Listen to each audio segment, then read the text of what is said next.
Doctor जान Mohammad town committee chairman काज़ी नूर मोहम्मद सांद पारां शहीद राणी बेनज़ीर भुट्टो जी 16वीं वरसी के मौके ते वाइस चेयरमैन शहजाद हुसैन आरही, साबिक़ चेयरमैन काज़ी रहीम बख्श सांद, टाउन कमेटी काउंसिलरन वर्करन सां गॾु काफ़िले की सूरत में गड़ी खुदा बख्श विया। इन मौके ते काज़ी रज़ा मोहम्मद सांद भी मौजूद हुआ।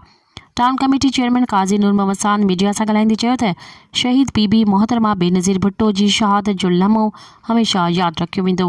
हुआ एक मज़बूत इरादे ऐं बाएतमाद सियासतदान हुई। हुन हमेशा दहशतगर्दी के ख़िलाफ़ जदोजहद में रहनुमाई कई। आमरीत ऐं इंतहा पसंदी शहीद राणी असांखे अवाम की ख़िदमत करण सेखारियो। गरीब अवाम सां संदसि गहरी वाबस्तगी हुई।